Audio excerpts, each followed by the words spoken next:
ಈ ಗಾಳಿ ಇದಕ್ಕೆ ಬಿದ್ದೋಗ್ಬಿಟ್ಟು ನಾವೇನ್ ಮಾಡೋದು ಅಂತ.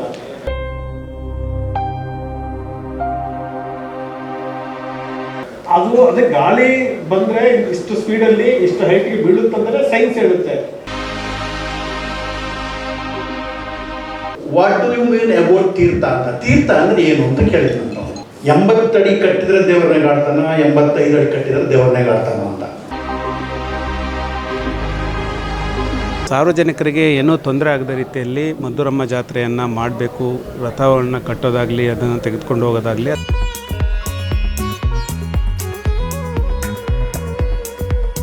ದೇವರು ಒಲಿಯುವುದು ಭಕ್ತಿಗೆ ಮಾತ್ರ. 80 ಅಡಿ ರಥ ಇದ್ರೂ ದೇವರು ಒಲಿಯೋದಿಲ್ಲ, 85 ಅಡಿ ಇದ್ರೂ ರಥ ಒಲಿಯೋದಿಲ್ಲ. ಆಯಾ ರೂಟ್ಗಳಲ್ಲಿ ಅಲ್ಲೆಲ್ಲೇ ಅವ್ರದೇ ಆದ ಪಾರ್ಕಿಂಗ್ ವ್ಯವಸ್ಥೆ ಮಾಡಿದರೆ ನಮ್ಮ ಅಂತರಾಳದಲ್ಲಿ ಒಂದು ಆತ್ಮ ಅಂತಂದಿದೆ, ಅದಕ್ಕೆ ನಾವು ಪರಮಾತ್ಮ ಅಂತ ಹೇಳಿ ಕೂಡ ಕರೆಯೋದು. ಅದಕ್ಕೆ ಒಳ್ಳೆ ಹಬ್ಬ ಮಾಡೋಣ, ಸುಭಿಕ್ಷವಾಗಿ ನಾವು ಇರೋಣ. ಅದು ಅವಘಾತಗಳಾದ್ರೆ ಕೋರ್ಟು ಕಚೇರಿ ಅಲಿಬೇಕು. 80 ಅಡಿ ಮೀರಿದಂಗೆ ಜಿಲ್ಲಾಡಳಿತ, ಲೋಕೋಪಯೋಗಿ ಇಲಾಖೆ ಮತ್ತು ಪೊಲೀಸ್ ಇಲಾಖೆ ನೋಡುವಂತ ಅದೆಲ್ಲ ಪೀಸ್ ಮಾಡ್ಕೊಂಡು ನಾವು ಜೋಡಿಸಿರ್ತೀವಿ. ಅದು ಬಡೆ ಅನ್ನೋದು ಬರುತ್ತೆ, ಅದು ವೀಲ್ ಸುತ್ತು ಬರುತ್ತೆ. ಹೊಸದಾಗಿ ಮಾಡೋರಿಗೆ ಅನುಮತಿ ಕೊಡಕ್ ಆಗೋದಿಲ್ಲ. ನಮ್ದು ಸ್ವಲ್ಪ ರೋಡ್ ಪ್ರಾಬ್ಲಮ್ ಇದೆ, ಸಣ್ಣ ಸಣ್ಣ ಗುಣಿಗಳಿದ್ದಾವೆ. ನಾವು ಈಗಾಗಲೇ ಶಾಸಕರ ಗಮನಕ್ಕೂ ತಂದಿದ್ದೀನಿ. ನಾನು ಮುಂದೆ ಹೋಗ್ಬೇಕು, ನಾನು ಹಿಂದೆ ಹೋಗ್ಬೇಕು, ಅಲ್ಲ ನಾವು ಮುಂದೋರು ಹೋಗ್ತಾ ಇಲ್ಲ, ನಾವು ಹಿಂದೆ ಆಗ್ತಾ ಇದ್ದೀವಿ. ಎಲ್ಲಿ ರಸ್ತೆ ಗುಂಡಿಗಳಿವೆ ಅವುಗಳನ್ನು ಮುಚ್ಚಬೇಕಾಗಿದೆ. ಇಒ ಅವರಿದ್ದಾರೆ, ಪಿಡಬ್ಲ್ಯೂಡಿ ಕಡೆಯಿಂದ ಊರೊಳಗಡೆ ಪೊಲೀಸ್ ಇಲಾಖೆಯವರು ಬಂದೋಬಸ್ತ್ ಕೊಡಬೇಕು. ಮಧುರಮ್ಮ ದೇವಿಯ ಒಡವೆಗಳು ತಾಲೂಕು ಪ್ರಗತಿಯಲ್ಲಿದೆ, ಅದನ್ನ ಹಬ್ಬದ ಟೈಮಿಗೆ ಜಾತ್ರೆಗೆ ತಂದು ಅವರೆಲ್ಲರೂ ಕೂಡ ಸ್ವಯಂ ಪ್ರೇರಿತವಾಗಿ 80 ಅಡಿಗೆ ಕಟ್ಟೋಣ ಅಂತ ಹೇಳ್ಬಿಟ್ಟು ಎಲ್ಲರೂ ಕೂಡ ಒಮ್ಮತದಿಂದ ಒಂದು ತೀರ್ಮಾನಕ್ಕೆ ಬಂದಿರೋದ್ರಿಂದ ನಮ್ಮ ಸಿಂಗೇನಗರ ಗ್ರಾಮದಲ್ಲಿ ಕಳೆದ ಬಾರಿ ಕುರ್ಚಿ ಕಟ್ಟಿರಲಿಲ್ಲ, ಈ ಸಾರಿ ಕುರ್ಚಿ ಕಟ್ತಾ ಇದ್ದೀವಿ. ಆ ತಾಯಿ ಆಶೀರ್ವಾದ. ರಾಜ್ಯದಲ್ಲಿಯೇ ಅತಿ ಹೆಚ್ಚು ತೇರುಗಳನ್ನು ನಿರ್ಮಿಸಿ 10-15 ಕಿಲೋಮೀಟರ್ಗಳಿಂದ ರಾಸುಗಳ ಸಹಾಯದಿಂದ ಆ ಒಂದು ತೇರುಗಳನ್ನ ಅಥವಾ ರಥಗಳನ್ನ ಕರೆತಂದು ಇತಿಹಾಸ ಪ್ರಸಿದ್ಧ ತಾಯಿ ಉಸ್ಕೂರು ಮದ್ದೂರಮ್ಮನ ಜಾತ್ರೆಯಲ್ಲಿ ಭಾಗವಹಿಸ್ತಾರೆ. ಇದು ರಾಜ್ಯದಲ್ಲಿಯೇ ಅತಿ ಎತ್ತರದ ತೇರುಗಳು ನಿರ್ಮಾಣವಾಗುವಂತಹ ಸ್ಥಳ ಅಂತಲೇ ಖ್ಯಾತಿಯನ್ನ ಗಳಿಸಿದ್ದಂತ ಉಸ್ಕೂರು ಮದ್ದೂರಮ್ಮನ ಜಾತ್ರೆಗೆ ಈ ಬಾರಿ ಅದ್ದೂರಿಯಾದಂತಹ ಸಿದ್ಧತೆಗಳು ಎಲ್ಲೆಡೆಯೂ ಕೂಡ ನಡೆದಿದೆ. ನೂರಾರು ವರ್ಷಗಳಿಂದ ನಡೆಯುತ್ತಿರುವಂತಹ ಈ ಒಂದು ಜಾತ್ರಾ ಮಹೋತ್ಸವದಲ್ಲಿ ಕಳೆದ ವರ್ಷ ನಡೆದಂತ ಆ ಒಂದು ಘಟನೆಗಳು ಕಪ್ಪು ಚುಕ್ಕೆಯಾಗಿ ಮಾರ್ಪಟ್ಟಿದೆ. ಹಾಗಾಗಿ ಈ ಬಾರಿ ಜಿಲ್ಲಾಡಳಿತ ಮುಂಜಾಗ್ರತಾ ಕ್ರಮಗಳನ್ನು ತೆಗೆದುಕೊಂಡು ಜಿಲ್ಲಾಧಿಕಾರಿಗಳ ನೇತೃತ್ವದಲ್ಲಿ ಪೂರ್ವಭಾವಿ ಸಭೆಯನ್ನ ಆಯೋಜಿಸಲಾಗಿತ್ತು. ಉಸ್ಕೂರು ಮದ್ದೂರಮ್ಮನ ಜಾತ್ರೆಗೆ ಬರುವಂತಹ ತೇರುಗಳ ಎತ್ತರ 80 ಅಡಿ ಒಳಗಡೆ ಇರಬೇಕು ಎನ್ನುವಂತ ಆದೇಶವನ್ನ ಜಿಲ್ಲಾಡಳಿತ ಹೊರಡಿಸಿದೆ. ಕಳೆದ ವರ್ಷ ಆ ಒಂದು ಅಪಘಾತದಲ್ಲಿ ಇಬ್ಬರು ಸ್ಥಳದಲ್ಲಿ ಮೃತಪಟ್ಟು 3ಕ್ಕೂ ಹೆಚ್ಚು ಜನರಿಗೆ ಗಂಭೀರವಾದಂತಹ ಗಾಯಗಳಾಗಿದ್ದವು. ಇದರ ಪರಿಣಾಮವಾಗಿ ಈ ಬಾರಿ ಪೊಲೀಸ್ನವರು ಹಾಗೆಯೇ ಕಂದಾಯ ಇಲಾಖೆಯವರು, ಬೆಸ್ಕಾಂನವರು ಕಟ್ಟುನಿಟ್ಟಿನ ಕ್ರಮಗಳನ್ನ ತೆಗೆದುಕೊಂಡಿದ್ದಾರೆ. ಈ ಒಂದು ಪೂರ್ವಭಾವಿ ಸಭೆಯಲ್ಲಿ ಜಿಲ್ಲಾಧಿಕಾರಿಗಳಾದಂತಹ ಜಗದೀಶ್ ಹಾಗೆಯೇ ಡಿಸಿಪಿ ಎಂ ನಾರಾಯಣ್, ಕಂದಾಯ ಇಲಾಖೆ ತಹಶೀಲ್ದಾರರಾದಂತಹ ತಾಲೂಕು ದಂಡಾಧಿಕಾರಿಗಳಾದಂತಹ ಶಶಿಧರ್ ಮಾಡಾಳ್ ಮುಂತಾದವರು ಭಾಗವಹಿಸಿದ್ದರು. ಈ ಒಂದು ಕಾರ್ಯಕ್ರಮದಲ್ಲಿ ಸುತ್ತಮುತ್ತಲಿನ 25ಕ್ಕೂ ಹೆಚ್ಚು ಗ್ರಾಮಗಳ ಗ್ರಾಮಸ್ಥರು ಭಾಗವಹಿಸಿ ಈ ಬಾರಿ ಅತಿ ಹೆಚ್ಚಿನ ತೇರುಗಳು ಅಂದ್ರೆ 17ಕ್ಕೂ ಹೆಚ್ಚು ತೇರುಗಳು ನಿರ್ಮಾಣವಾಗ್ತಾ ಇದ್ದು, ಎಲ್ಲರೂ ಕೂಡ 80 ಅಡಿ ಒಳಗಡೆ ಈ ತೇರುಗಳ ಎತ್ತರ ನಿರ್ಮಾಣ ಆಗಬೇಕು, 80 ಅಡಿಗೆ ದಾಟಬಾರದು ಎನ್ನುವಂತ ನಿಯಮಗಳಿಗೆ ಜನ ಯಾವ ರೀತಿಯಾಗಿ ತಾಯಿ ಉಸ್ಕೂರು ಮದ್ದೂರಮ್ಮನ ಭಕ್ತಾದಿಗಳು ಯಾವ ರೀತಿಯಾಗಿ ಈ ಒಂದು ಪೂರ್ವಭಾವಿ ಸಭೆಯಲ್ಲಿ ಮಾತನಾಡಿದ್ರು. ಈ ಒಂದು ಪೂರ್ವಭಾವಿ ಸಭೆಯಲ್ಲಿ ಉಸ್ಕೂರು ಮದ್ದೂರಮ್ಮನ ಆಡಳಿತ ಮಂಡಳಿಯ ಅಧ್ಯಕ್ಷರಾದಂತಹ ಪಾಪಣ್ಣರವರು ಹಾಗೆ ಸುತ್ತಮುತ್ತಲು ಗ್ರಾಮಗಳಿಂದ ಬಂದಂತಹ ಭಕ್ತಾದಿಗಳು ಹಾಗೆ ತೇರು ನಿರ್ಮಾಣ ಮಾಡುವಂತವ್ರು ಏನೆಲ್ಲ ಮಾತನಾಡಿದ್ರು ಅದೆಲ್ಲವನ್ನು ಕೂಡ ದೃಶ್ಯಗಳಲ್ಲಿ ನೋಡೋಣ ಬನ್ನಿ.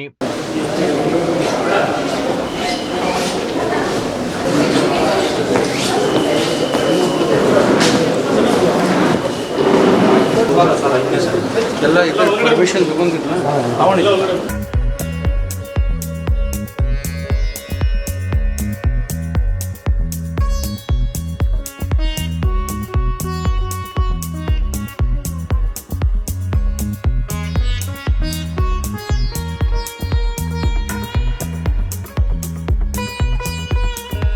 ಹೌದು, ಇತಿಹಾಸದಲ್ಲಿಯೇ ಮೊಟ್ಟ ಮೊದಲ ಬಾರಿಗೆ ಹಿಂದೆಂದೂ ಕೂಡ ತೇರುಗಳು ನೆಲಕ್ಕೆ ಉರುಳಿದ್ದವು, ಆದರೆ ಸಾವು ನೋವುಗಳು ಆಗಿರ್ಲಿಲ್ಲ.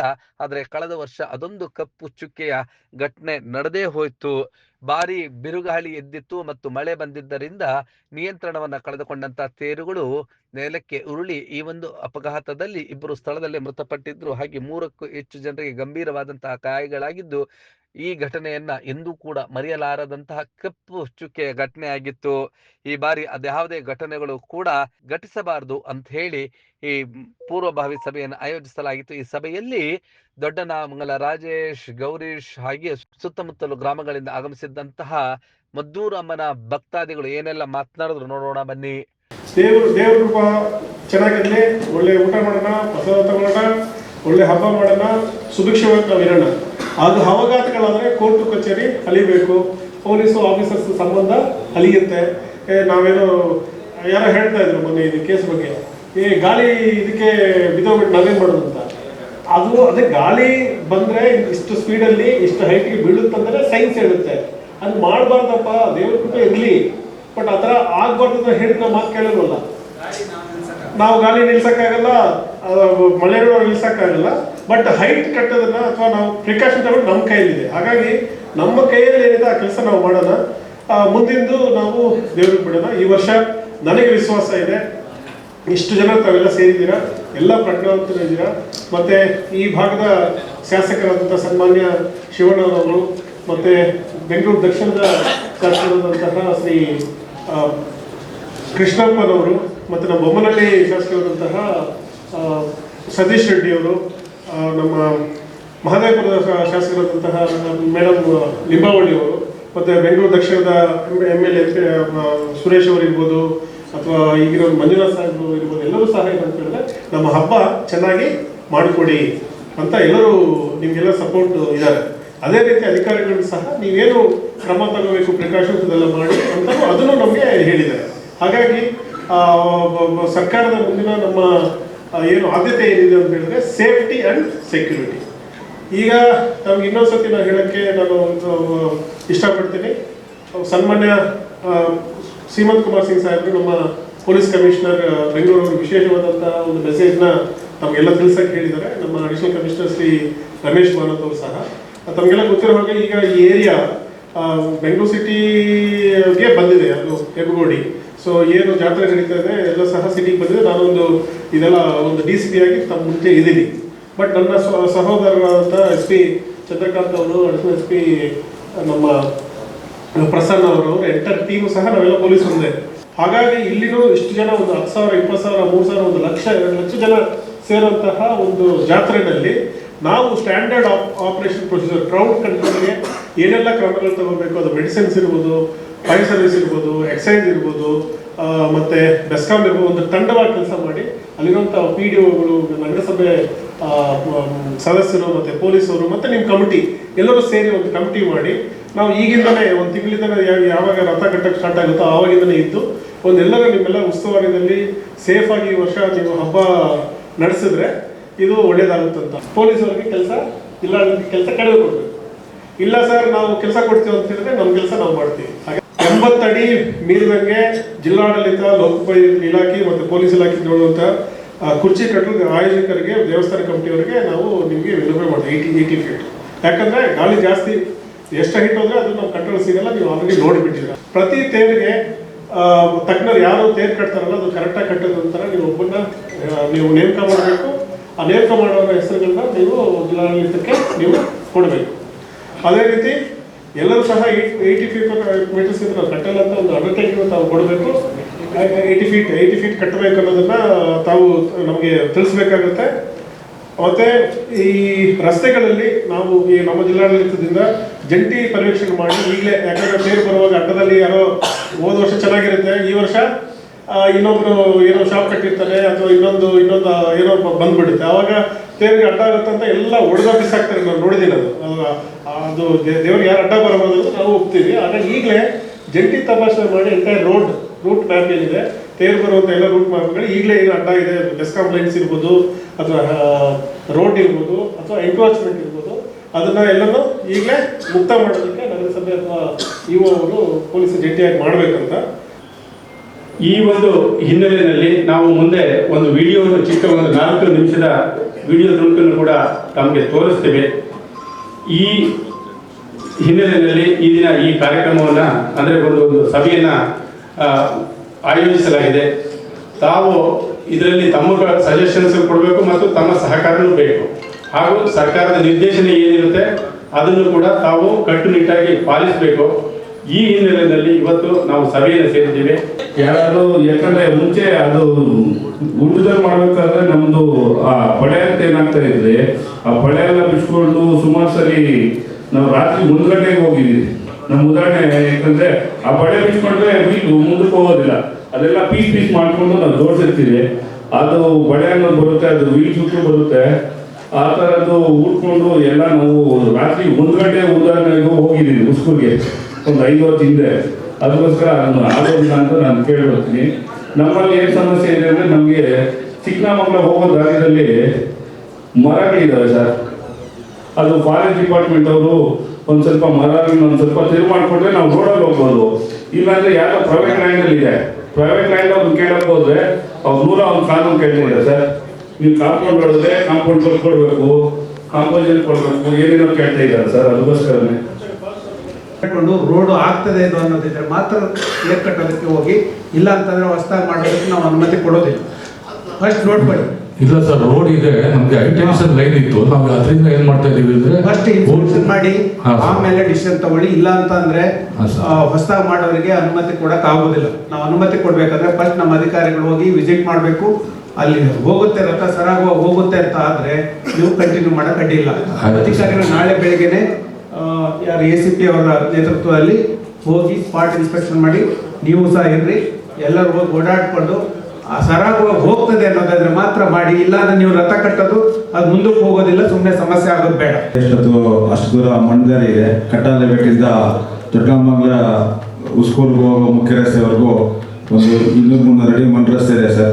ಅದು ನಮ್ಮ ಅಧಿಕಾರಿಗಳ ಜೊತೆ ಕರ್ಕೊಂಡು ತೋರಿಸ್ಬಿಟ್ಟು ನಾವು ಮುಂದುವರಿಸ್ತೀವಿ ಸರ್. ಸರ್, ನಾವು ಪ್ರತಿ ವರ್ಷ ಅನಾದಿ ಕಾಲದಿಂದಲೂ ನಾವು ತೇರು ಕಟ್ಕೊಂಡು ಬರ್ತಾ ಇದ್ದೀವಿ. ಬಟ್ ಗ್ರಾಮಸ್ಥರೆಲ್ಲ ಕೂತ್ಕೊಂಡು ಚರ್ಚೆ ಮಾಡಿದಾಗ 1 ವರ್ಷ ಬಿಟ್ಟು 1 ವರ್ಷ ಕಟ್ಟೋಣ ಅಂತ ತೀರ್ಮಾನ ಆಯಿತು. ಈ ವರ್ಷ ನಾವು ಕಟ್ತಾ ಇದ್ದೀವಿ. ನಮ್ಗೆ ಯಾವತ್ತೂ ತೊಂದರೆ ಆಗಿಲ್ಲ. ಬಟ್ ನಮಗೆ ಸಣ್ಣ ಸಮಸ್ಯೆ ಏನಂತ ಹೇಳಿದ್ರೆ ನಮ್ಮದು ಸ್ವಲ್ಪ ರೋಡ್ ಪ್ರಾಬ್ಲಮ್ ಇದೆ. ಸಣ್ಣ ಗುಣಿಗಳಿದ್ದಾವೆ. ನಾವೀಗಾಗಲೇ ಶಾಸಕರ ಗಮನಕ್ಕೂ ತಂದಿದ್ದೀನಿ. ರೋಡ್ ಕೂಡ ಟೆಂಡರ್ ಆಗಿದೆ, 2,73,00,000 ಟೆಂಡರ್ ಆಗಿದೆ. ಅದು ವರ್ಕಿಂಗ್ ಇದರಲ್ಲಿದೆ. ಈಗ ನಮಗೇನಾದರೂ ಆಡಳಿತ ಮಂಡಳಿಯಿಂದ ನಮ್ಮ ಯುವ ಸಾಹೇಬರು ಬಂದಿದ್ದಾರೆ, ಪಂಚಾಯಿತಿಯಿಂದ ಅದಕ್ಕೆ ಏನಾದರೂ ಒಂದು ಸ್ವಲ್ಪ ಮಟ್ಟಿಗೆ ಒಂದು ಸ್ವಲ್ಪ ಗುಂಡಿಗಳು ಮುಚ್ಚಿ ನಮಗೆ ಒಂದು ರೋಡ್ ಫಾರ್ಮೇಷನ್ ಮಾಡಿಕೊಟ್ರೆ ತುಂಬ ಅನುಕೂಲ ಆಗುತ್ತೆ ಅಂತ ಈ ಸಂದರ್ಭದಲ್ಲಿ. ಹೋದ ವರ್ಷ ಸ್ವಲ್ಪ ಕಸಿ ಆಯಿತು. ಈ ವರ್ಷ ಆ ಸಮಸ್ಯೆ ಇಲ್ಲ. ಗೂಳಮಂಗಲದವರು ಸಪ್ರೇಟ್ ಕಟ್ತಾ ಇದ್ದಾರೆ, ಲಕ್ಷ್ಮೀನಾರಾಯಣವರು ಸಪ್ರೇಟ್ ಕಟ್ತಾ ಇದ್ದೀವಿ. ಯಾವುದೂ ಪ್ರಾಬ್ಲಮ್ ಇಲ್ಲ. ನಾವು 200 ಅಣ್ಣ ತಮ್ಮಂದ್ರಿಗೆ ಹೋಗ್ತಾ ಇದ್ದೀವಿ, ಏನೂ ಸಮಸ್ಯೆ ಬರಲ್ಲ. ಆಮೇಲೆ ರಸ್ತೆ ಸ್ವಲ್ಪ ನಮಗೆ PWD ಕಡೆಯಿಂದ ಸ್ವಲ್ಪ ರಸ್ತೆ ಗುಣಿ ಮುಚ್ಚಿ ಸರ್ಕಾರದ ವತಿಯಿಂದ ಏನು ಆದೇಶ ಇದೆ ಅದನ್ನು ಪಾಲನೆ ಮಾಡಿ ನಾವು ತೇರನ್ನು ಸುವ್ಯವಸ್ಥಿತವಾಗಿ ಕರ್ಕೊಂಡು ಬರ್ತೀವಿ. ಮಧುರಮ್ಮ ಜಾತ್ರೆಗೆ ಇತಿಹಾಸ ಪ್ರಸಿದ್ಧವಾದಂಥ ತಾಯಿ ಮಧುರಮ್ಮ ನಾವು ಕುರ್ಜುಗಳನ್ನು ಮಾಡುವಂಥ ಎಲ್ಲ ಗ್ರಾಮಗಳವರೆಗೂ ಒಳ್ಳೆಯದನ್ನು ಮಾಡಲಿ, ಆ ತಾಯಿ ಆಶೀರ್ವಾದ ನಮ್ಮೆಲ್ಲರ ಮೇಲೆ ಇರಲಿ ಅಂತ ಹೇಳ್ತಾ, ನಮ್ಮೂರು ರಸ್ತೆ ಸ್ವಲ್ಪ ಹದಗೆಟ್ಟಿದೆ. ತಾವು ಯುವ ಸಾಹೇಬರು ಮಂಜುನಾಥ್ ಸರ್ ಇಲ್ಲಿದ್ದಾರೆ. ಗೌಡಮಂಗಲದಿಂದ ಪ್ರಥಮ ಬಾರಿಗೆ ಈ ಸಾರಿ ರಥವನ್ನ ಕಟ್ಕೊಂಡು ಹೋಗ್ತಾ ಇದ್ದೀವಿ. ನಮಗೆ 1 ಕಿಲೋಮೀಟರ್ ಅಂತರದಲ್ಲಿದ್ದೀವಿ. ರಸ್ತೆಯಲ್ಲಿ ಸಣ್ಣ ಪುಟ್ಟ ಗುಣಿಗಳಿದ್ದಾವೆ, ಅದು ಎಲ್ರಿಗೂ ಸಹಜವಾಗಿರುತ್ತೆ. ಅದೊಂದು ಸರಿ ಮಾಡಿಸ್ಕೊಟ್ರೆ ಯಾವುದೇ ಸಮಸ್ಯೆ ಇರಲ್ಲ. ಸುಶಿಸ್ತವಾಗಿ ನಾವು ರಥವನ್ನ ಕಟ್ಕೊಂಡು ಸರ್ಕಾರದ ಆದೇಶದ ಮೇರೆಗೆ ಅವರು 70 ಅಡಿ ಇತ್ತು, ಯಾವುದೇ ಪ್ರಾಣಹಾನಿ ಆಗಲಿಲ್ಲ. ಅದಕ್ಕೂ ಮಧುರಮ್ಮ ಶಕ್ತಿ ಇದೆ ಅಂತ ನಾವು ಅನಿಸ್ಕೊಂಡ್ವಿ. ಈಗ ಮಾನ್ಯ ಜಿಲ್ಲಾಧಿಕಾರಿಗಳಲ್ಲಿ ಕೇಳ್ಕೊಳ್ಳೋದೇನೆಂದ್ರೆ, ಮಧುರಮ್ಮನ ವಜ್ರ ಖಚಿತ ಕಿರೀಟ ಮಧುರಮ್ಮ ದೇವಿಯ ಒಡವೆಗಳು ತಾಲೂಕು ಪ್ರಗತಿಯಲ್ಲಿದೆ. ಅದನ್ನ ಹಬ್ಬದ ಟೈಮಿಗೆ ಜಾತ್ರೆಗೆ ತಂದು ಅಲಂಕಾರ ಮಾಡಬೇಕು ಅಂತ ನಾನು ಕೇಳ್ಕೊಳ್ತಾ ಇದ್ದೀನಿ.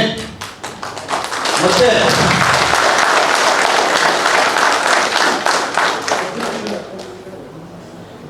ಒಂದು ಮರ ಬೆಳೆಸಿದ್ದಾರೆ, ಅದು ಸೆಂಟ್ರಲ್ ರೋಡ್ ಬಂದಿದೆ. ಅದನ್ನ ತಾವೇ ಖುದ್ದಾಗಿ ಬಂದು ತಿಳಿಸ್ಕೊಡ್ಬೇಕಂತ ನಾನು ಕೇಳ್ಕೊಳ್ತಾ ಇದ್ದೀನಿ. ಮತ್ತೆ ಕುರಿಜಿಂದು 80 ಅಡಿ ಅಂತ ಹೇಳಿದ್ದೀರಿ. 80 ಅಡಿ ಕಳಸ ಯಾವುದೇ ಕಾರಣಕ್ಕೂ 80 ಅಡಿ ಮೇಲೆ ಅವಕಾಶ ಕೊಡೋದಿಲ್ಲ ಅನ್ನೋರಿಗೆ ನೀವು ಚೆಕ್ ಮಾಡಿ ಯಾರನ್ನೂ ಬಿಡಬಾರ್ದು. ಯಾಕೆಂದ್ರೆ 80 ಅಡಿ ಇರೋದು 85 ಜೋಡ್ಕೊಂಡು ಉಸ್ಕೂರ್ ಕಡೆ ಬಂದ್ರೆ ಊರೊಳಗಡೆ ಕಳ್ತನ ಆಗೋದು ಸಾಧ್ಯತೆ ಇದೆ. ಊರೊಳಗಡೆ ಪೊಲೀಸ್ ಇಲಾಖೆಯವರು ಬಂದೋಬಸ್ತ್ ಕೊಡಬೇಕು. ಹಾಗೂ 7ವರೆಗೂ ಸಿಂಗೇನಗರ, ನಾರಾಯಣಘಟ್ಟ, ಕುಡ್ತಿವರೆಗೂ ಹೋಗೋ ದಾರಿ ರಾಮಸಾಗರನೇ ಮೈನು ಸರ್ಕಲ್ಲು. ಟ್ರಾಫಿಕ್ ಇಲಾಖೆಯವರು ಹೆಚ್ಚಿನ ರೀತಿ ನಗರ ಈ ಲೆವೆಲ್ಗೆ ರಾಮಸಾಗರ ಒಂದು ಟೈಮಿಂಗ್ ಅಂತ ಪಿಕ್ ಮಾಡಿಬಿಡಿ ಸರ್. ಯಾಕಂದ್ರೆ ಒಂದೇ ಸಲ ಹೋದ್ರೆ ಕಿರಿಕಿರಿ ಸಂಘರ್ಷ ಆಗೋದು ಹೆಚ್ಚಾಗಿ ಇದೆ. ಅದರಿಂದ ಒಂದು ಕೂಡಮಂಗ್ಲ ಫಸ್ಟ್ ಬರುತ್ತೆ, ಅವ್ರಿಗೆ ಒಂದು 3/4 ಅವರ್ಗೆಲ್ಲ ಅವ್ರು ರೀಚ್ ಆಗಿಬಿಡ್ಬೋದು ಉಸ್ಕೂರಿಗೆ. ಎಲ್ಲಿಗೆ ರೀಚ್ ಆಗ್ತೀರಿ, ಎಲ್ಲಿಗೆ ದೇವಸ್ಥಾನ ರೀಚ್ ಆಗುತ್ತೆ, ಕೆಟ್ಟೊತ್ತಾಗುತ್ತೆ. ಇದನ್ನ ಪಕ್ಕ ನೀವು ಅಪ್ಲಿಕೇಶನ್ ಕೊಡ್ಬೇಕಾಗುತ್ತೆ. ಅದರ ಆಧಾರದ ಮೇಲೆ ಫಸ್ಟ್ ಕೂಡಮಂಗ್ಲ ಬರುತ್ತೆ ಸರ್, ಅವರಿಂದ ಒಂದು ಸರಿ ಫಸ್ಟ್ ತಗೊಳ್ಳಿ. ಆಮೇಲೆ ನಮ್ದು 77 ಅಡಿ ಇದೆ, ಕಳಶ ಸೇರಿದ್ರೆ 79 ಅಡಿ ಬರುತ್ತೆ. ಸರ್ಕಾರದ ಆದೇಶ ಇದೆ, ನಾವು ಪಾಲಿಸ್ತೀವಿ ಸರ್. ಇಷ್ಟೇ ಇದೆಯಲ್ಲ ಅಲ್ಲಿವರೆಗೂ ರೋಡ್ಗಿಂತ 90% ಹೋಲ್ಸೇ ಇದೆ. ಅದು ಮೇನ್ ರೆಡಿ ಮಾಡಿಕೊಡ್ಬೇಕಂತ ವಿನಂತಿ ಇದೆ. ಮತ್ತೆ ಇನ್ನೊಂದು ಎಲ್ಲ ಊರುಗಳಿಗೆ ಒಂದೊಂದು ಆಂಬ್ಯುಲೆನ್ಸ್ ಕೊಡ್ಬೇಕಂತ ವಿನಂತಿ ಇದೆ. ಆಮೇಲೆ ಇನ್ನೊಂದು ರೈಲ್ವೆ ಡಿಪಾರ್ಟ್ಮೆಂಟ್ ಒಂದು ಕ್ವಶನ್ ಕೇಳಬೇಕು ಅಷ್ಟೇ. ಫ್ಲೈಓವರ್ ಅಪ್ರೂವಲ್ ಆಗಿದೆ, ಅದಿನ್ನು ಯಾವಾಗ ಆಗುತ್ತೆ ಅಂತ ಒಂದು ಕ್ವಶನ್ಗೆ ಆನ್ಸರ್ ಕೊಡಬೇಕು ಅಷ್ಟೇ. ಇದು ರೈಲ್ವೆ ಗೇಟು ಮತ್ತು ಕೋವಿಡ್ ಇಂದ ಒಂದು 5 ವರ್ಷ ಮಿಡಲ್ ಗ್ಯಾಪ್ ಆಗಿತ್ತು. ಮತ್ತು ಈ ವರ್ಷ ಸ್ಟಾರ್ಟ್ ಮಾಡಿದ್ದೀವಿ. ಇಷ್ಟು ವರ್ಷ ನಮ್ಮ ತೇರು ಹೊಲಗಳಲ್ಲಿ ಮತ್ತು ತೋಟದಲ್ಲಿ ಹೋಗ್ತಿರೋ ಕಾರಣದಿಂದ ನಮಗೆ ಮರಗಳು ಮತ್ತು ಲೈನು ಯಾವುದೇ ಅಡೆತಡೆ ಇದ್ದಿದ್ದಿರ ನಾವು ಉಸ್ಕೂರ್ಗೆ ಹೋಗ್ತಿದ್ವಿ. ಮತ್ತು ಈಗ ಲೇಔಟ್ ಮತ್ತು ನಗರೀಕರಣ ಆಗ್ತಿರೋದ್ರಿಂದ ಅಲ್ಲಿ ಮನೆಗಳು ಕಾಂಪೌಂಡ್ ಎಲ್ಲ ಆಗಿರೋದ್ರಿಂದ ನಮ್ಮ ಗ್ರಾಮಸ್ಥರೆಲ್ಲ ಕೂತು ನಾವು ಮಾತಾಡಿ ಈ ವರ್ಷ ನಾವು ಆರೋಳಿ ರೋಡಲ್ಲೇ ಹೋಗ್ಬೇಕು ಅಂತ ನಾವು ತೀರ್ಮಾನ ಮಾಡಿದ್ದೀವಿ. ಏನೂ ಬೇಕಾಗಿಲ್ಲ ನಮಗೆ ಉಸ್ಕೂರಿಗೆ ಹೋಗಿದ್ದ ತೇರಿಗೆ ನಮ್ಗೆ ದಾರಿ ಮಾಡಿಕೊಟ್ರೆ ಅಷ್ಟೇ ಸಾಕು ಸರ್. ನೀವು ಕೇಳ್ದಂಗೆ ನಾವು 50 ಅಡಿ ಬೇಕಾದ್ರೆ ತೇರು ಕಟ್ಕೊಂಡು ಹೋಗ್ತೀವಿ.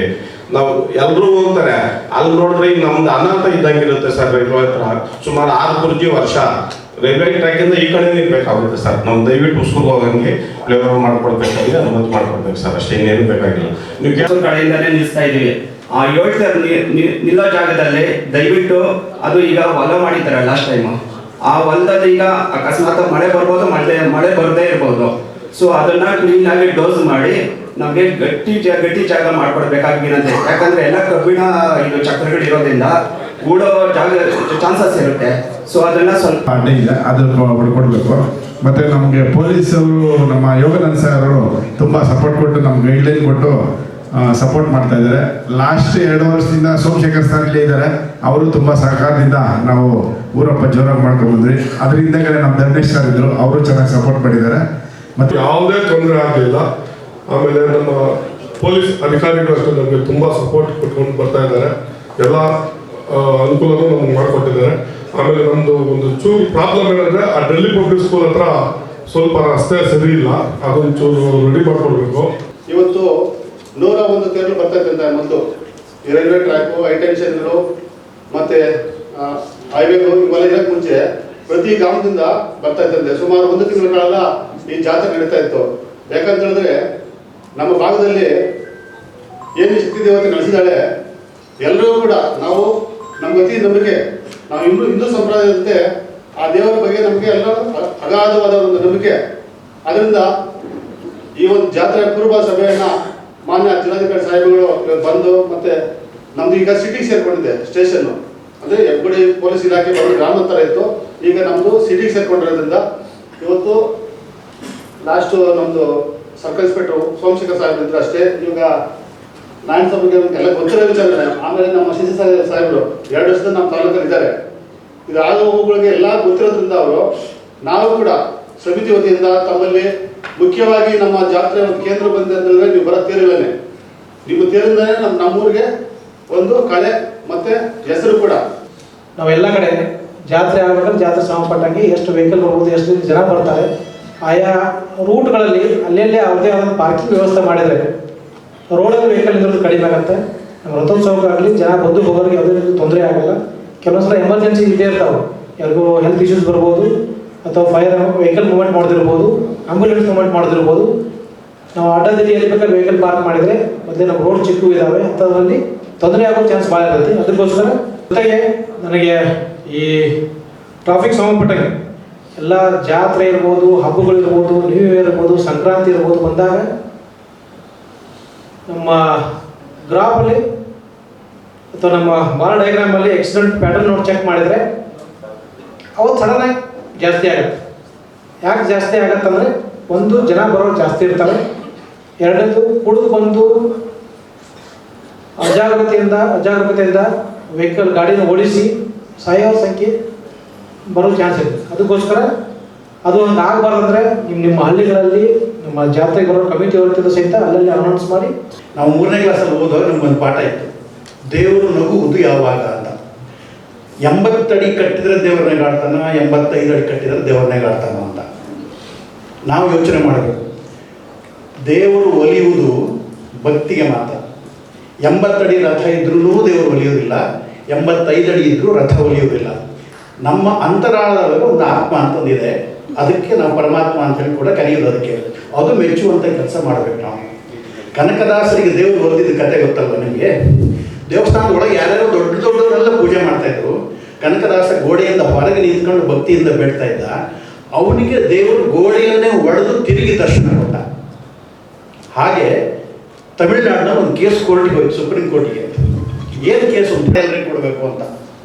ಆಗ ಬ್ರಿಟಿಷರ ಕಾಲದ ಸುಪ್ರೀಂ ಕೋರ್ಟ್ ವಾದ ವಿವಾದ ಎಲ್ಲ ಆಯಿತು, ಜಡ್ಜ್ಮೆಂಟ್ ಕೊಡಬೇಕು. ಜಡ್ಜ್ಮೆಂಟ್ ಕೊಡುವಾಗ ಬ್ರಿಟಿಷರ ಜಡ್ಜ್ ಕೇಳಿದಂದರೆ, what do you mean about ತೀರ್ಥ ಅಂತ. ತೀರ್ಥ ಅಂದರೆ ಏನು ಅಂತ ಕೇಳಿದಂತ. ಅಂದರೆ ಜಡ್ಜಿಗೆ ನಾವು ಒಂದು ಉದಾಹರಣೆ ತೀರ್ಥಕ್ಕೆ ನೀರಿಗೆ ತೀರ್ಥ ಅಂತ ಕರಿತೀವಿ ಅಂತ ಗೊತ್ತಿರಲಿಲ್ಲ. ಅಂದರೆ ನಾವು ಎಷ್ಟು ಸಂಕುಚಿತರಾಗಿದ್ದೇವೆ ಅಂತ. ತಮಿಳುನಾಡಿನ ಇನ್ನೊಂದು ಕೇಸು ಸುಪ್ರೀಂ ಕೋರ್ಟ್ಗೆ ಹೋಗುತ್ತೆ. ಮಠದ ಆನೆಗೆ ನಾಮ ಹಿಂಗೆ ಎಡದಿಂದ ಬಲಕ್ಕೆ ಎಳಿಬೇಕಾ, ಮೇಲಿಂದ ಕೆಳಗೆ ಎಳಿಬೇಕಾ ಅಂತ. ಎಲ್ಲಿಂದ ಎಳೆದ್ರೆ ದೇವರು ಒಲಿತಾನೆ ಅಂತ ನೀವು ಯೋಚನೆ ಮಾಡಬೇಕು. ದೇವರು ಒಲಿಯುವುದು ಭಕ್ತಿಗೆ ಮಾತ್ರ. ನಿಮ್ಮೆಲ್ಲರಲ್ಲೂ ಭಕ್ತಿ ಇರಲಿ. 50 ಅಡಿ ರಥನೇ ಕಟ್ಕೊಂಡು ಬನ್ನಿ. ನಿಮ್ಮ ಹತ್ರ ಕೊಡ್ಲಿಕ್ಕೆ ದೇವರಿಗೆ ಏನೂ ಬೇಕಾಗಿಲ್ಲ, ನಿಮ್ಮಿಂದ ದೇವರಿಗೆ ಏನೂ ಬೇಕಾಗಿಲ್ಲ. ಭಕ್ತಿಯಿಂದ ಒಂದು ಹೂವನ್ನು, ತುಳಸಿ ದಳವನ್ನು ಕೊಡಿ, ಸಾಕು, ದೇವರು ಒಲಿತಾನೆ. ಆ ಭಾವನೆಯನ್ನು ಮನುಷ್ಯರಾಗಿ ಇಟ್ಕೊಂಡು ನಾನು ಭಕ್ತಿಯಿಂದ ಕೆಲಸ ಮಾಡ್ತೀನಿ ಅಂತ ಹೇಳ್ತಾ ಎಲ್ಲರೂ ಒಟ್ಟಾಗಿ ನನ್ನ ರಥದಲ್ಲಿ ಅವರು ಎತ್ತುಗಳು ಮುಂದಿರಬೇಕು, ಇವರ ಎತ್ತುಗಳು ಹಿಂದಿರಬೇಕು, ಇವನ್ನೆಲ್ಲ ಬಿಟ್ಟುಬಿಡಿ. ಭಕ್ತಿಯಿಂದ ಎಲ್ಲರೂ ಒಟ್ಟಾಗಿ ನಾವೆಲ್ಲ ಒಂದು ಅನ್ನೋ ಭಾವನೆಯಲ್ಲಿ ಕೆಲಸ ಮಾಡಿ ಹೊಸಕೋಟೆ ಜಾತ್ರೆ ಸಕ್ಸಸ್ ಆಗುತ್ತೆ ಅಂತ ಹೇಳಿ ನನ್ನ ಮಾತು. ಟೈಮಿಂಗ್ ಅನ್ನು ಮೆನ್ಷನ್ ಮಾಡಬೇಕು. ಯಾವ ಸಮಯಕ್ಕೆ ನಿಮ್ಮದು ನಿಮ್ಮೂರಿಂದ ಬಿಡುತ್ತೆ, ಯಾವ ಸಮಯಕ್ಕೆ ಇಂಥ ಸರ್ಕಲ್ಗೆ ಹೋಗುತ್ತೆ, ಯಾವ ಸಮಯಕ್ಕೆ ಇಲ್ಲಿಗೆ ರೀಚ್ ಆಗುತ್ತೆ, ಯಾವ ಸಮಯಕ್ಕೆ ನೀವು ಹುಸ್ಕೂರಿಗೆ ಹೋಗಿ ಮಧುರಮ್ಮ ಟೆಂಪಲ್ ಹತ್ರ ಹೋಗುತ್ತೆ. ಇದಿಷ್ಟನ್ನು ನೀವು ಡಿಸೈಡ್ ಮಾಡಿ ಮೊದಲೇ ಕೊಟ್ಟು ಅಪ್ಲಿಕೇಶನ್ ಕೊಟ್ಟರೆ ನಾವು ಪರ್ಮಿಷನ್ ಕೊಡಬೇಕಾದ್ರೆ ಅದೇ ರೀತಿ ಕೊಡ್ತೀವಿ. ಅದನ್ನು ಎಲ್ಲರೂ ಸಹ ಫಾಲೋ ಮಾಡಬೇಕಾಗುತ್ತೆ. ಅದು ಭಾಳ ಇಂಪಾರ್ಟೆಂಟ್. ಯಾಕಂದರೆ ನಾನು ಮುಂದೆ ಹೋಗಬೇಕು, ನಾನು ಹಿಂದೆ ಹೋಗಬೇಕು, ಅಲ್ಲ ನಾವು ಮುಂದೋರು ಹೋಗ್ತಾ ಇಲ್ಲ, ನಾವು ಹಿಂದೆ ಆಗ್ತಾ ಇದ್ದೀವಿ, ನಮಗೆ ಲೇಟ್ ಆಗ್ತಾ ಇದೆ, ಇದೆಲ್ಲ ಆಗಬಾರ್ದು. ಇದೊಂದು ಸಣ್ಣ ವಿಷಯವನ್ನು ನಾವೆಲ್ಲರೂ ಸೇರಿ ಬಗೆಹರಿಸ್ಕೊಂಡ್ರೆ ಬೇರೆ ಏನೋ ವಿಷಯ ನನಗೆ ಕಾಣಲಿಲ್ಲ ಇಲ್ಲಿ ಇಶ್ಯೂ ಬಗೆಹರಿಸಲಿಕ್ಕೆ ಅಂತ ಇರೋದು. ಇನ್ನು ನಾವು ಅಧಿಕಾರಿಗಳು ನಿಮಗೆ ಸಪೋರ್ಟ್ ಮಾಡಬೇಕಾಗಿದೆ. ನೀವೆಲ್ಲರೂ ಸಹ ಇದು ಕೇಳ್ಕೊಂಡಿದ್ದೀರಿ. ಎಲ್ಲಿ ರಸ್ತೆ ಗುಂಡಿಗಳಿವೆ ಅವುಗಳನ್ನು ಮುಚ್ಚಬೇಕಾಗಿದೆ. ಇಒ ಅವರಿದ್ದಾರೆ, PWD ಇಂಜಿನಿಯರ್ ಇದ್ದಾರೆ, PRED ಅವರಿದ್ದಾರೆ. ನಾವು ಈ ಕೆಲಸವನ್ನು ಖಂಡಿತ ಮಾಡಿಕೊಡ್ತೀವಿ. ಯಾಕೆಂತಂದರೆ ಇಷ್ಟೊಂದು ದೊಡ್ಡ ಜಾತ್ರೆ ನಡೀತಾ ಇರಬೇಕಾದ್ರೆ ಅದನ್ನು ನಾವು ಗುಂಡಿ ಮುಚ್ಚಿ ನಿಮಗೊಂದು ರಥ ಸರಿಯಾದ ರೀತಿಯಲ್ಲಿ ಹೋಗೋದಕ್ಕೆ ವ್ಯವಸ್ಥೆಯನ್ನು ನಾವು ಮಾಡಿಕೊಡ್ಬೇಕಾಗಿದೆ. ಆ ನಿಟ್ಟಿನಲ್ಲಿ ನಾವು ಕ್ರಮ ವಹಿಸ್ತೀವಿ ಅಂತ ಹೇಳ್ತೇನೆ. ಇನ್ನು ಫಾರೆಸ್ಟ್ ಸ್ವಲ್ಪ ವಿಷಯ ಬಂದಿರ್ಬೋದು. ಫಾರೆಸ್ಟ್ ಇದ್ದಾರೆ, ನಾಳೆಯಿಂದನೇ ಅಂತ ಹೇಳಿದ್ರು. ನಾಳೆ ಹೋಗಿ ಹೊಸ ರಥಗಳಲ್ಲಿ ಬರ್ತದೆ, ಅಲ್ಲಿ ಹೋಗಿ ಅಧಿಕಾರಿಗಳ ತಂಡ ವಿಸಿಟ್ ಮಾಡಿ ಎಲ್ಲೆಲ್ಲ ಅಡಚಣೆ ಇದೆ ಅದನ್ನು ಸರಿಪಡಿಸುವಂಥ ಕೆಲಸವನ್ನು ಮಾಡಬೇಕು ಅಂತ. ನಾಳೆನೇ ಆ ಕೆಲಸ ಆಗಬೇಕು. ಫಾರೆಸ್ಟ್ ಡಿಪಾರ್ಟ್ಮೆಂಟ್ ಅಧಿಕಾರಿಗಳನ್ನು ಕರ್ಕೊಂಡು ಈ ಕೆಲಸವನ್ನು ಮಾಡಿದರೆ ಅದು ಒಳ್ಳೆಯದಾಗ್ತದೆ. ಇನ್ನು ಬೆಸ್ಕಾಮಿಗೆ ಸಂಬಂಧಪಟ್ಟ ಹಾಗೆ ಒಂದಿಷ್ಟು ಕೆಲಸಗಳು ಏನಾದರೂ ಇದ್ದರೆ, ಲೈನ್ ಏನಾದರೂ ಇದ್ದಿದ್ರೆ ಅವುಗಳನ್ನೆಲ್ಲ ಸರಿಪಡಿಸುವಂಥದ್ದು, ತೆಗೆಯುವಂಥದ್ದು, ಅದನ್ನು ಕೆಲಸವನ್ನು ಮಾಡಿಕೊಡ್ಬೇಕಾಗುತ್ತೆ. ಯಾವುದೇ ಸಣ್ಣ ಭಿನ್ನಾಭಿಪ್ರಾಯಕ್ಕೂ ಅವಕಾಶ ಇರೋದಿಲ್ಲ. ಅದು ಆಗಲಿ ಇಲ್ಲಿ ಆಗಲಿ ಅಂತ ನಾನು ಅನ್ಕೊಂಡಿದ್ದೆ. ನಿಮ್ಮ ಬ್ಲೂಮ್ ಟಿವಿಯೊಂದಿಗೆ ಮಾತನಾಡಿದಂತ ಜಿಲ್ಲಾಧಿಕಾರಿಗಳ ಸಮೇತ ಅಧಿಕಾರಿಗಳು ಏನ್ ಮಾತನಾಡಿದ್ರು ನೋಡೋಣ ಬನ್ನಿ. ಸಾರ್ವಜನಿಕರಿಗೆ ಏನೂ ತೊಂದರೆ ಆಗದ ರೀತಿಯಲ್ಲಿ ಮಧುರಮ್ಮ ಜಾತ್ರೆಯನ್ನು ಮಾಡಬೇಕು, ರಥವನ್ನು ಕಟ್ಟೋದಾಗಲಿ, ಅದನ್ನು ತೆಗೆದುಕೊಂಡು ಹೋಗೋದಾಗಲಿ, ಅದು ಸಾರ್ವಜನಿಕ ಸೇಫ್ಟಿ ದೃಷ್ಟಿಯಿಂದ ಅದು ಇರಬೇಕು ಅಂತ ಸೂಚನೆ ನೀಡುವ ಸಲುವಾಗಿ ಇವತ್ತು ಸಭೆಯನ್ನು ಕರೆದಿವಿ. ಎಲ್ಲರ ಒಪಿನಿಯನ್ ತೆಗೆದುಕೊಂಡಿದ್ದೀವಿ. ನಾವೇನು 80 ಅಡಿಗೆ ರಥವನ್ನು ಸೀಮಿತ ಮಾಡಬೇಕಂತ ಹೇಳಿದ್ವಿ, ಅದಕ್ಕೆಲ್ಲರೂ ಸಹ ಒಪ್ಕೊಂಡಿದ್ದಾರೆ. ಈ ಸಲ 17 ರಥಗಳು ಬರೋದಿದೆ. ಅವರೆಲ್ಲ ಊರಿನ ಗ್ರಾಮಸ್ಥರು ಸಹ ಒಪ್ಕೊಂಡು ನಾವೇನು ಸರ್ಕಾರದಿಂದ ನಾವು ಜಿಲ್ಲಾಡಳಿತದಿಂದ ನಿರ್ಧಾರ ಮಾಡಿದ್ದೀವಿ ಅಷ್ಟೇ ಹೈಟಿಗೆ ನಾವು ಮಾಡ್ತೀವಿ ಅಂತ ಎಲ್ಲರೂ ಒಪ್ಕೊಂಡಿದ್ದಾರೆ. ನಾವು ಹೇಳೋಕ್ಕಿಂತ ಮೊದಲೇ ಅವರೆಲ್ಲರೂ ಅದು ಕಟ್ಟಲಿಕ್ಕೂ ಸಹ ಪ್ರಾರಂಭ ಮಾಡಿದ್ದಾರೆ. ನಿಜಕ್ಕೂ ಸಹ ಅದು ಸಂತೋಷದ ವಿಷಯ. ಹಾಗಾಗಿ ಎಲ್ಲ 17 ಗ್ರಾಮದ ಗ್ರಾಮಸ್ಥರಿಗೆ ನಾನು ತುಂಬ ಹೃದಯ ಧನ್ಯವಾದವನ್ನು ಹೇಳ್ತೇನೆ. ಈ ಜಾತ್ರೆ ಶಾಂತಿಯುತವಾಗಿ ಆಗಬೇಕು, ಯಾವುದೇ ರೀತಿಯ ಅಹಿತಕರ ಘಟನೆಗಳಾಗಬಾರ್ದು, ಆಮೇಲೆ ಟ್ರಾಫಿಕ್ ಸರಿಯಾದ ರೀತಿಯಲ್ಲಿ ಆಗಬೇಕು ಅನ್ನೋ ಕಾರಣಕ್ಕಾಗಿ ಇಬ್ಬರು ಸೀನಿಯರ್ IPS ಆಫೀಸರ್ಸು ಸಹ ನಮ್ಮ ಜೊತೆ DCPಗಳಿಬ್ಬರು ಸಹ ಇದ್ದಾರೆ. ಹಿಂದೆ ಯಾರೂ ಹೊಸದಲ್ಲ, ಹಿಂದೆಲ್ಲ ಕೋವಿಡ್ಡು ಮತ್ತು ಬೇರೆ ಬೇರೆ ಕಾರಣಗಳಿಂದ ನಿಂತು ಹೋಗಿದ್ದು ಈಗ ಪ್ರಾರಂಭ ಮಾಡಿದ್ದಾರೆ. ಹೊಸದಾಗಿ ಅಂತ ಯಾವುದೂ ಇಲ್ಲ, ಎಲ್ಲವೂ ಹಳೆ ಇದ್ದಂಥವು. ಕೆಲವು ವರ್ಷ ಕೆಲವರು ಮಾಡ್ತಾರೆ, ಕೆಲವು ವರ್ಷ ಕೆಲವರು ಮಾಡೋದಿಲ್ಲ. ಕೋವಿಡ್ ಕಾರಣದಿಂದ ಒಂದಿಷ್ಟೆಲ್ಲ ನಿಂತು ಹೋಗಿತ್ತು, ಈಗೆಲ್ಲ ಪ್ರಾರಂಭ ಮಾಡಿದ್ದಾರೆ. ಅದು ಮಾಡಲಿಕ್ಕೆ ಏನೂ ತೊಂದರೆ ಇಲ್ಲ. ನಾವೇನು ರಿಸ್ಟ್ರಿಕ್ಷನ್ನ ಹೇರಿದ್ದೀವಿ ಅದ್ರ ಪ್ರಕಾರ ಅವರೆಲ್ಲರೂ ಮಾಡಿದರೆ ಅಡ್ಡಿಲ್ಲ. ಆದರೆ ಹೊಸ ಏರಿಯಾ ಇದ್ದರೆ ಆ ರಸ್ತೆಗಳನ್ನು ಒಂದು ಸರ್ವೆ ಮಾಡಬೇಕು ಅಂತ ನಾವು ಅಧಿಕಾರಿಗಳಿಗೂ ಸೂಚನೆ ಕೊಟ್ಟಿದ್ದೇವೆ. ಅವ್ರ ಜೊತೆಗೇ ರಸ್ತೆಗಳನ್ನೆಲ್ಲ ನೋಡಿ ಅಲ್ಲೇನೂ ಸಹ ರಥಕ್ಕೆ ಅಡಚಣೆ ಆಗದೇ ಇರೋ ರೀತಿಯಲ್ಲಿ ಇದ್ದರೆ ಮಾತ್ರ ಅದನ್ನು ಕಂಟಿನ್ಯೂ ಮಾಡಬೇಕಂತ ಹೇಳಿದ್ದೇನೆ. ಹಾಗಾಗಿ ನಾಳೆ ಬೆಳಗ್ಗೆ ನಮ್ಮ ಅಧಿಕಾರಿಗಳು ಎಲ್ಲೆಲ್ಲಿ ಹೊಸ ರಥಗಳಾಗ್ತವೆ ಅಲ್ಲಿ ಹೋಗಿ ಭೇಟಿ ನೀಡ್ತಾರೆ. ಭೇಟಿ ನೀಡಿ ರಸ್ತೆಗಳನ್ನು ಪರಿಶೀಲಿಸಿದ ನಂತರ ಅವ್ರಿಗೆ ಪರ್ಮಿಷನ್ ಕೊಡೋದು. ಹಾಗೆ ಭಕ್ತಾದಿಗಳು ಕೂಡ ನಾವು 80 ಅಡಿಗಳಿಗೆ ನಾವು ನಿಗದಿಪಡಿಸಿಕೊಳ್ತೇವೆ. ತಾಯಿ ಮದ್ದೂರಮ್ಮನ ಜಾತ್ರಾ ಮಹೋತ್ಸವ ಅದ್ದೂರಿಯಾಗಿ ನಡಿಬೇಕು, ಯಾವುದೇ ರೀತಿಯಾದಂತಹ ಅಚಾತುರ್ಯಗಳು ನಡಿಬಾರ್ದು ಅಂತೇಳಿ ಸ್ಪಷ್ಟೀಕರಣ ನೀಡಿದ್ದು ಹೀಗೆ. 80 ಅಡಿಗೆ ತೇರನ್ನು ನಿರ್ಮಾಣ ಮಾಡೋಕ್ಕೆ ಎಲ್ಲರೂ ಕೂಡ ಸುಮಾರು 17 ಗ್ರಾಮದಲ್ಲಿ ಮುಖಂಡರು ಬಂದಿದ್ದರು. ಅವರೆಲ್ಲರೂ ಕೂಡ ಸ್ವಯಂ ಪ್ರೇರಿತವಾಗಿ 80 ಅಡಿಗೆ ಕಟ್ಟೋಣ ಅಂತ ಹೇಳ್ಬಿಟ್ಟು ಎಲ್ಲರೂ ಕೂಡ ಒಮ್ಮತದಿಂದ ಒಂದು ತೀರ್ಮಾನಕ್ಕೆ ಬಂದಿರೋದ್ರಿಂದ ಅವರಿಗೆ ನಮ್ಮ ಸಮಿತಿ ಕಡೆಯಿಂದ ವೈಯಕ್ತಿಕವಾಗಿ ಅವರೆಲ್ಲರೂ ಕೂಡ ನಾನು ಧನ್ಯವಾದಗಳನ್ನು ಅರ್ಪಿಸ್ತೀನಿ.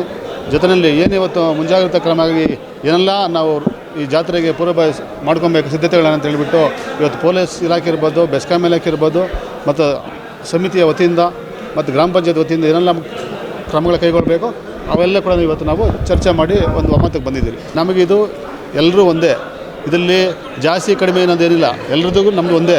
ನಾವೆಲ್ಲರೂ ಸೇರಿ ಮಾಡ್ತಾ ಇರೋದು ಒಳ್ಳೆಯ ಉದ್ದೇಶದಿಂದ, ಎಲ್ಲರೂ ಕೂಡ ಒಳ್ಳೆಯದಾಗಲಿ ಅನ್ನೋ ಒಂದು ಒಳ್ಳೆಯ ಭಾವನೆಯಿಂದ. ನಮಗಿಲ್ಲಿ ಜಾತಿ ಮತ ಎಲ್ಲ ಮತ್ತೊಂದಿಲ್ಲ, ಶ್ರೀಮಂತ ಬಡವ ಇಲ್ಲ, ಎಲ್ಲರೂ ನಮಗೆಲ್ಲ ಒಂದೇ ಅನ್ನೋ ಒಂದು ಕಾರಣದಿಂದ ನಾವು ಇವತ್ತು ಜಾತ್ರೆ ಮಾಡೋ ಉದ್ದೇಶವೇ ಆ ಉದ್ದೇಶ.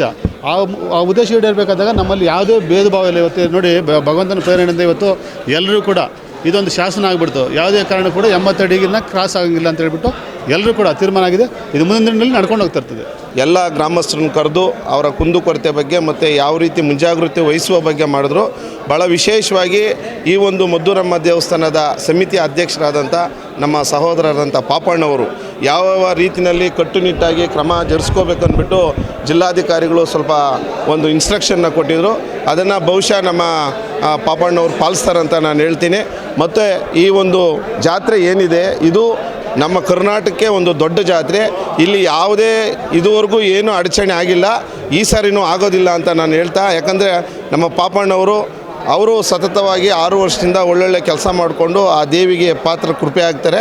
ಮತ್ತೊಮ್ಮೆ ಈ ಜಾತ್ರೆಗೆ ಬರುವಂಥ ಎಲ್ಲ ಭಕ್ತಾದಿಗಳಿಗೂ ಆ ತಾಯಿ ಮದ್ದೂರಮ್ಮ ದೇವಿ ಒಳ್ಳೇದು ಮಾಡಲಿ ಅಂತ ಈ ಸಂದರ್ಭದಲ್ಲಿ ಹೇಳಲಿಕ್ಕೆ ಬಯಸ್ತೀನಿ. ನಮ್ಮ ಸಿಂಗೇನಗರ ಗ್ರಾಮದಲ್ಲಿ ಕಳೆದ ಬಾರಿ ಕುರ್ಚಿ ಕಟ್ಟಿರಲಿಲ್ಲ, ಈ ಸಾರಿ ಕುರ್ಚಿ ಕಟ್ತಾ ಇದ್ದೀವಿ. ಆ ತಾಯಿ ಆಶೀರ್ವಾದ ಎಲ್ಲರ ಮೇಲೆ ಇರಲಿ ಅಂತ ಈ ಸಂದರ್ಭದಲ್ಲಿ ಹೇಳಲಿಕ್ಕೆ ಬಯಸ್ತೀನಿ. ಒಟ್ಟಿನಲ್ಲಿ ತಾಯಿ ಉಸ್ಕೂರು ಮದ್ದೂರಮ್ಮನ ಜಾತ್ರಾ ಮಹೋತ್ಸವ ಹಿಂದೆಂದಿಗಿಂತ ಹೆಚ್ಚು ಈ ಬಾರಿ ತೇರುಗಳು ನಿರ್ಮಾಣ ಆಗ್ತಾ ಇದೆ. ಯಾವುದೇ ಅಹಿತಕರ ಘಟನೆಗಳು ನಡೆಯದಂತೆ ಜಿಲ್ಲಾ ಆಡಳಿತ ಹಾಗೆ ಟ್ರಾಫಿಕ್ ಪೊಲೀಸ್, ಸಿಟಿ ಪೊಲೀಸ್ ಎಲ್ಲ ಪೊಲೀಸ್ನವರು ಕೂಡ ಕ್ರಮಗಳನ್ನ, ಇದಕ್ಕೆ ಕಂದಾಯ ಇಲಾಖೆಯವರು ಕೂಡ ಈ ಬಾರಿ ಪೂರ್ವಭಾವಿ ಸಿದ್ಧತಾ ಸಭೆಯಲ್ಲಿ ಒಂದಷ್ಟು ನಿಯಮಗಳನ್ನೇ ಜಾರಿ ಮಾಡಿದ್ದಾರೆ. ಕಳೆದ ಬಾರಿ ಇಲಾಖೆಗಳ ನಡುವೆ ಸಮನ್ವಯ ಕೊರತೆಯಿಂದಾಗಿ ಅಮಾಯಕರ ಪ್ರಾಣ ಪಕ್ಷಿಗಳು ಹಾರಿ ಹೋದವು. ಯಾರೊಬ್ರು ಕೂಡ ಬಿಡಿಗಾಸು ಪರಿಹಾರವನ್ನ ನೀಡದೆ ಅತ್ಯಂತ ಕೀಳಾಗಿ ನಡ್ಕೊಂಡ್ರು. ಈ ಬಾರಿ ಆ ರೀತಿಯಾಗಿ ಯಾವುದೇ ಘಟನೆ ನಡಿಬಾರದು, ಯಾರಿಗೂ ಪರಿಹಾರವನ್ನ ನೀಡುವಂತ ಪ್ರಸಂಗ ಒದಗಿ ಬರಬಾರದು ಎಂಬುದೇ ನಿಮ್ಮ ಬ್ಲೂಮ್ ಟಿವಿಯ ಆಶಯವಾಗಿದೆ. Bloom TV